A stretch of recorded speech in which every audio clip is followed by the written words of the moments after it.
Selamat datang para penonton di channel ini. Hari ini kita akan membahas tentang kisah dua anak Adam, yaitu Qabil dan Habil. Sebelum mulai, kami memohon kepada para penonton untuk menekan tombol like dan subscribe bagi yang belum, dan menuliskan komentar tentang video ini setelah selesai menonton. Bagikan juga kepada orang-orang yang Anda sayangi, agar channel ini bisa semakin bermanfaat bagi banyak orang. Qabil dan Habil, mereka adalah dua anak tertua dari Adam dan Hawa alaihimassalam. Allah subhanahu wa ta'ala menyebutkan kisah mereka berdua tanpa menyebutkan nama mereka dengan jelas.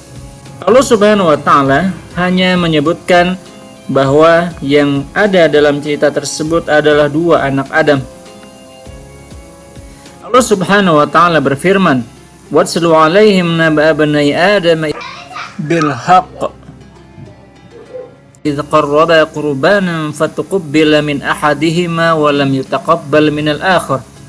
Dan bacakanlah kepada mereka kisah dua anak Adam ketika mereka berdua memberikan kurban untuk Allah subhanahu wa ta'ala, maka diterima dari salah satu dari mereka dan tidak diterima dari yang lain. Qala laqatulannak qala innama Allahu minal muttaqin.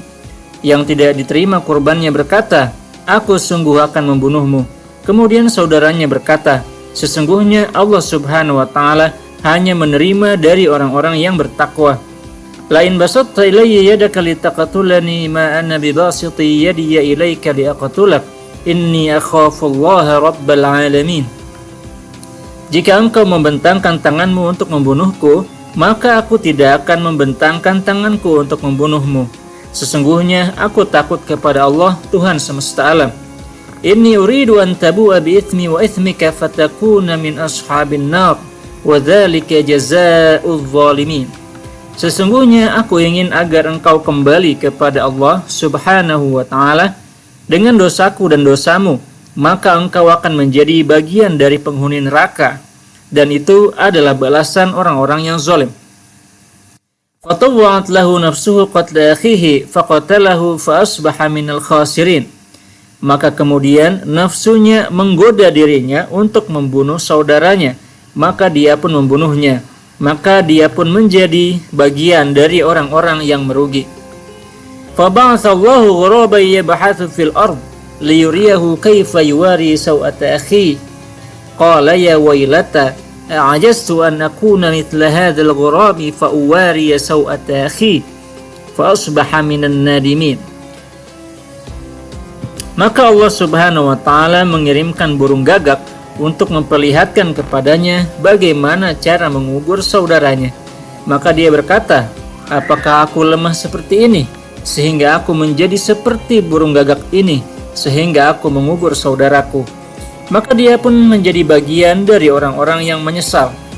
Dalam video ini, kita akan membahas tentang kisah Qabil dan Habil. Kita juga akan membahas tentang di manakah lokasi peristiwa kejadian tersebut. Dan kita juga akan membahas tentang hukuman apa yang diterima oleh Qabil yang telah melakukan dosa besar tersebut. Maka ikuti terus video ini. Qabil dan Habil di dalam agama Nasrani dan Taurat. Menurut ahli kitab, dahulu Sayyidah Hawa mengandung di setiap kandungannya satu anak laki-laki dan satu anak perempuan. Dua anak tersebut dikandung dalam satu kandungan, yang biasa kita kenal sebagai anak kembar. Dan Adam alaihissalam menikahkan anak laki-laki dengan anak perempuan yang lahirnya tidak dalam satu kandungan. Habil ingin menikah dengan saudara kembar Qabil karena dia lebih cantik. Sedangkan Qabil juga ingin menikah dengan saudara kembarnya tersebut. Maka ketika Qabil disuruh menikah dengan saudara kembar Habil, dia menolak. Maka kemudian mereka berdua diperintahkan untuk memberikan kurban kepada Allah subhanahu wa ta'ala sebagai wujud pendekatan kepada Allah subhanahu wa ta'ala. Maka Habil kemudian mengorbankan domba yang gemuk. Habil memang memiliki sejumlah hewan ternak, sedangkan Qabil dia mengorbankan sebagian dari hasil pertaniannya. Maka turunlah api yang memakan kurban dari Habil dan tidak menyentuh kurban dari Qabil. Qabil pun marah dan berkata kepada Habil, "Aku akan membunuhmu agar engkau tidak menikah dengan saudara kembarku." Habil berkata, Allah subhanahu wa ta'ala hanya menerima dari orang-orang yang bertakwa. Habil dan Qabil di dalam Al-Quran. Di dalam Al-Quran kisahnya tidak jauh berbeda, hanya saja tidak disebutkan secara langsung kurban apakah yang diberikan oleh Qabil dan Habil. Namun akhirnya kurban dari Habil diterima sedangkan kurban dari Qabil tidak diterima. Perkataan Habil juga menunjukkan kebijaksanaan. Dia menyadari bahwa kurbannya diterima karena sikapnya yang mendahulukan ketakwaan kepada Allah Subhanahu wa Ta'ala. Di dalam Al-Quran, Habil digambarkan sebagai orang yang tidak pemarah dan membalas kemarahan saudaranya dengan kesabaran. Dia mengatakan, "Jika engkau ingin membunuhku, maka aku tidak akan membunuhmu." Karena Habil takut kepada azab Allah Subhanahu wa Ta'ala. Selanjutnya Habil juga mengingatkan saudaranya tentang neraka. Namun Qabil ternyata sudah sangat dikuasai oleh nafsu dan kemarahan, sehingga akhirnya Qabil pun membunuh saudaranya yaitu Habil. Dalam kisah ini kita melihat bahwa Habil sesungguhnya sangat tidak menghendaki perselisihan. Dia bahkan menolak untuk melawan saudaranya. Karena itu, sesungguhnya Habil dalam hal ini bisa kita katakan tidak berdosa.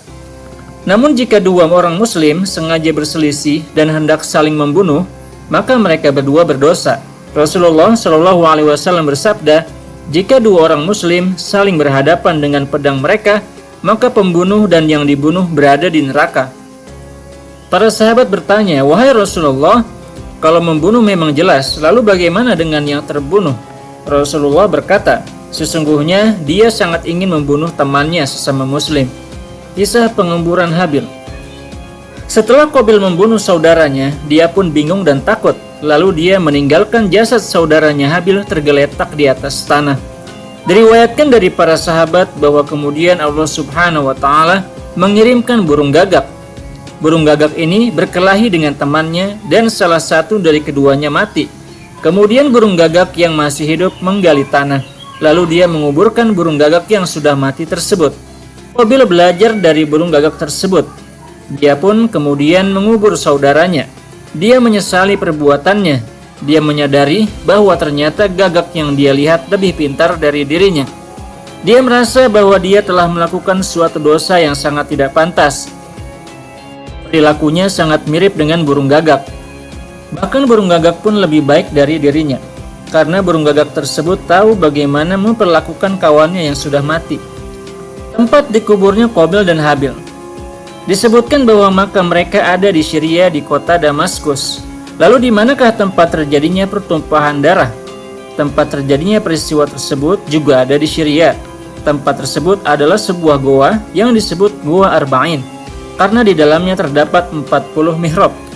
Dan terdapat suatu tempat di sana yang ada batu berwarna merah yang mirip dengan warna darah. Maka tempat tersebut akhirnya disebut Goa Darah atau Magharatud Dam. Di dalamnya juga terdapat patahan yang mengeluarkan air. Orang-orang mempercayai bahwa air tersebut dapat digunakan untuk mengobati penyakit. Dan disebutkan juga bahwa lokasi peristiwa tersebut ialah di gunung di Mekah. Namun tidak pasti juga gunung yang mana karena terdapat banyak gunung di Mekah. Ada pula yang meriwayatkan bahwa gunung yang menyaksikan peristiwa tersebut terbelah karena peristiwa pembunuhan tersebut. Diriwayatkan juga bahwa di dalam Goa Dam di Syria terdapat bekas telapak tangan Jibril yang saat salah seorang nabi berada di sana, gua tersebut ingin runtuh, namun ditahan oleh Jibril. Karena itulah terdapat bekas telapak tangan yang terlihat di bagian atap gua, dan terdapat lafaz Allah di tempat tersebut. Dan terdapat potongan batu yang dikatakan bahwa dahulu Qabil membunuh Habil dengan batu tersebut. Masih tersimpan batu tersebut di gua itu sejak terjadinya peristiwa tersebut. Dan terdapat dua mihrab yang diyakini bahwa salah satunya milik Al-Khalil Ibrahim dan yang satu milik Khidir alaihi salam. Diriwayatkan bahwa keduanya sholat di mihrab tersebut. Lalu bagaimana nasib Qabil setelah dia membunuh saudaranya Habil? Saat Adam mengetahui perbuatan anaknya tersebut, Adam berkata, "Ini adalah perbuatan setan. Sesungguhnya dia adalah musuh yang menyesatkan dan sangat nyata." Dia pun sangat bersedih atas peristiwa yang menimpa anaknya. Salah satu anaknya meninggal dunia dan yang satunya lagi dikuasai oleh setan. Dan diriwayatkan pula bahwa tubuh Qabil menjadi hitam setelah melakukan pembunuhan. Dia pun bertanya kepada Qabil, "Di mana saudaramu?" Kemudian Qabil berkata, "Aku bukan penjaganya." Kemudian Adam alaihissalam berkata, "Tapi engkau membunuhnya." karena itu tubuhmu menjadi hitam seperti itu. Dan diriwayatkan bahwa Qabil menyesal dan menangis berhari-hari karena peristiwa tersebut. Kemudian dia naik ke puncak gunung dan tiba-tiba datang kerbau yang mendorongnya dan dia pun jatuh dan tubuhnya hancur. Dan dikatakan bahwa Adam mendoakan keburukan bagi Qabil, maka bumi pun dihancurkan. Dan dikatakan bahwa agar anak-anak Habil tidak menikah dengan anak-anak Qabil, dan anak-anak Qabil pun nantinya ditenggelamkan di masa Nabi Nuh alaihissalam. Dan semua keturunan Adam punah, kecuali Nabi Syekh, yang merupakan pewaris kenabian Adam alaihissalam. Allah subhanahu wa ta'ala menurunkan kepadanya 50 lembaran wahyu. Kemudian dia membangun kembali Ka'bah dan dia melakukan haji dan umrah. Sedang Mujahid menyebutkan bahwa Qabil dihukum di hari di mana dia membunuh Habil. Kakinya diikatkan ke pahanya dan kepalanya dihadapkan ke matahari sebagai balasan atas kejahatannya kepada saudaranya. Rasulullah Shallallahu Alaihi Wasallam bersabda, tidak ada dosa yang lebih pantas untuk didahulukan hukumannya di dunia karena keburukan dari dosa tersebut, kecuali pelacuran, memutus silaturahim, dan pembunuhan. Dan disebutkan juga di dalam kitab ahli kitab bahwa Allah Subhanahu wa Ta'ala menunda hukumannya, dan Qabil tetap di bumi di sebelah timur dari Aden di suatu tempat yang disebut Kinin. Dan Allah Subhanahu wa Ta'ala lebih tahu kisah sebenarnya. Demikianlah para penonton sekalian video kita hari ini. Terima kasih Anda sudah menonton sampai habis, dan jangan lupa untuk menekan tombol like dan subscribe dan bagikan kepada orang-orang yang Anda sayangi. Sampai ketemu di video selanjutnya. Wassalamualaikum warahmatullahi wabarakatuh.